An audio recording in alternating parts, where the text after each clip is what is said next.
Hello and welcome to this video for Chemistry 20 in the Solutions unit. This is lesson number 4, learning how to calculate the concentration of ions. Okay, so in this lesson we're going to talk about what happens when you are given maybe a solute and it is going to dissociate into ions like we learned in lesson 3.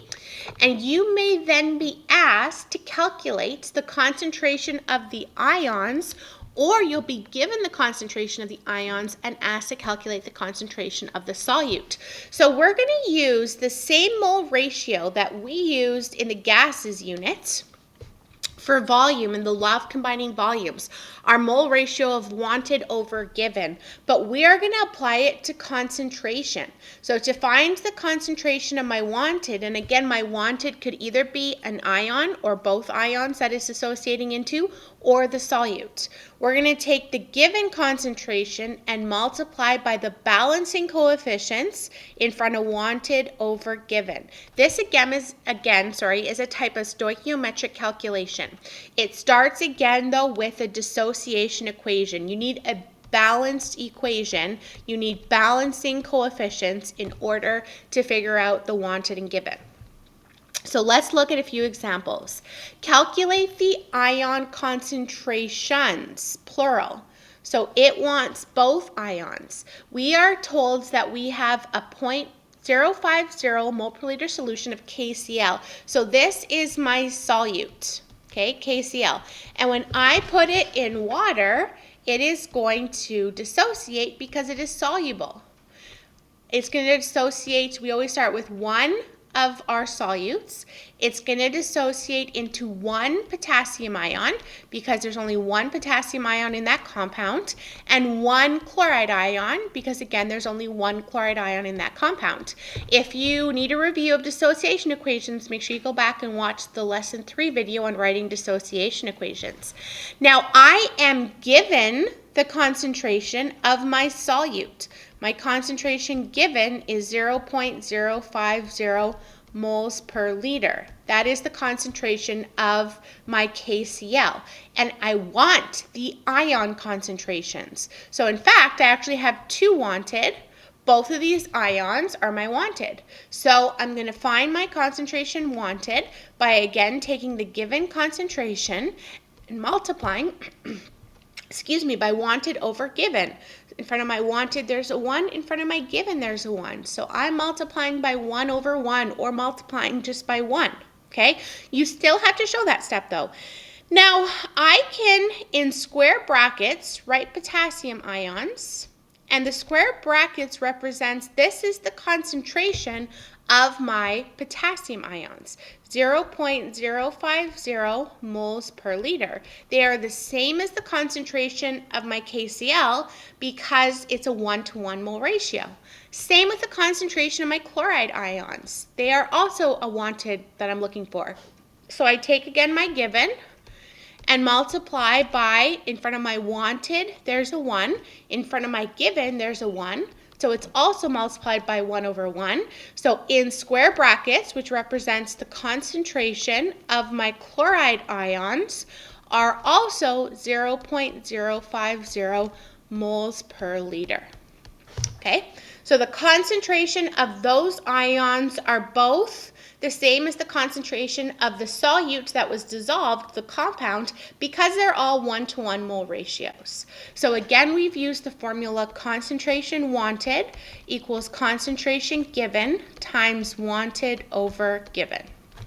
Okay, let's look at another example where we don't necessarily have 1-to-1 mole ratios. So next, we will look at the solute, aluminum sulfate. So again, we start with always 1 mole of our solute. Our solute is Al2SO4 and again, before it's in water, ionic compounds always start as a solid. Now this is going to dissociate into 2 aluminum ions because there are 2 aluminum ions in the compounds based on that subscript right there, and 3 sulfate ions based on that subscript of 3 after the SO4 ion. Okay, So starting with my balanced dissociation equation, now I am given the concentration of the solute. So my solute, or my whole compound, is my given, and it is 0.050 moles per liter. Now I want, again, to calculate the ion concentrations. So I am again looking for both ions. It's not always going to ask you for both ions, but this example, both of these examples do. So my concentration wanted, again, if I write my formula up here, concentration wanted equals concentration given times wanted over given. Notice again how I'm treating this like a chart, and the reaction is like the heading to my chart. Everything that I do to calculate of something is underneath what I'm calculating it of.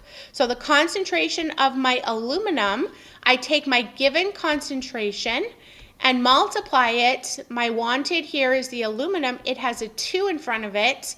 And my given is the solute. It has a 1 in front of it. So I am multiplying by 2 over 1. So the concentration of my aluminum ions, so like the last example, you can put the square brackets around the ion you're identifying. Now, I don't put the balancing coefficient there. I'm just saying this is the aluminum ion concentration that I'm given. So I get an answer of 0.10 mole per liter, okay, for my aluminum ions. To find my sulfate ions, I again take the given, 0.50, and this time my wanted has a 3 in front of it. My given still had a 1 because it was the solute, so that was the given. So the concentration of my sulfate ions, again, I don't show the balancing coefficient in front of the sulfates when I'm writing it in square brackets. I'm just saying this is the concentration of those ions, is 0.15 moles per liter. Sig digs here still apply. Leading zeros don't count. So there's 2 sig digs. So that's why I have 2 total digits, again, leading zeros not counting, in my final answers. Okay? Let's move on to another example. Calculate the concentration of dissolved Na3PO4.10H2O that gives a 3 mole per liter concentration of sodium ions. So this one's a little different. We'll start again with our dissociation equation. We have one, this is sodium phosphate decahydrate. Okay, again, it's ionic, so it starts as a solid and it will be soluble. It'll dissociate into 3 sodium ions and 1 phosphate ion. Remember in the last lesson we looked at a hydrated compound, and the hydrate isn't even showed, like the water molecules aren't even showed on the product side because they just mix with the rest of the water, and we're writing aqueous to show that it's dissolved in water. Now this time it's asking me to calculate the concentration of the dissolved Na3PO4. So we are actually wanting this time to find the concentration of the solute, the compound, okay? And we are told that we have a 0.3 mole per liter concentration of sodium ions. So we are given the sodium ions this time. Our concentration given of the sodium ions is 0.30 moles per liter. So to find the concentration of my solute, I take again my given concentration, and when I multiply by wanted over given, this time my wanted has a 1 and my given has a 3. It's always wanted over given, okay? 1 over 3. So that means the concentration. Now I can write this whole compound, this concentration of Na3PO4.10H2O. Now, when it's in water, it becomes aqueous, although it fully splits apart. In my dissociation equation, I start with it as a solid because that's the rules for writing a dissociation equation. You're showing it before it's in water versus after it's in water. okay? But I get an answer of 0.10 mole per liter for the concentration of my wanted, or again, if I put that whole substance in square brackets, because square brackets around the substance tells you this is the concentration of that substance. Okay, so the wanted in this case was the entire solute, the entire compound, and we were given the concentration of the ions. So the wanted or given could be either the solutes or the ions. We have one more example, and then that's it for this lesson. So in this last example, it says calculate the concentration of sodium ions when we have an NaCl solution made by dissolving 6.33 grams of sodium chloride in 150 milliliters of water. So if we start with our dissociation equation, because that's always what you should be starting with whenever you're doing calculate the concentration of ions or solutes and you're given ions, you need an equation that shows the ions. That's a dissociation equation. So I take my sodium chloride, it's going to dissociate into one sodium ion and one chloride ion. Now I want to find the concentration of my sodium ion, okay? But what am I given? I don't have a given concentration. I have a given mass. The mass is of the sodium chloride, 6.33 grams. I have a volume of the solution I'm making, which needs to be in liters whenever you're doing a concentration calculation. So I am essentially given the information about the sodium chloride indirectly because I'm going to have to find the concentration first. So remember our formula for concentration is N over V.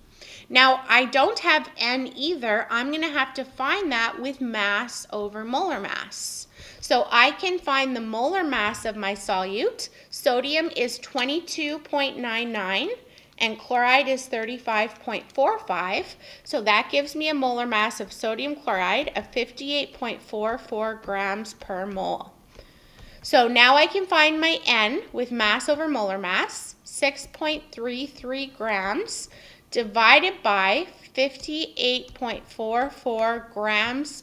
The mole ends up on the top when it's in the denominator of a denominator, so this is going to leave me with units of mole.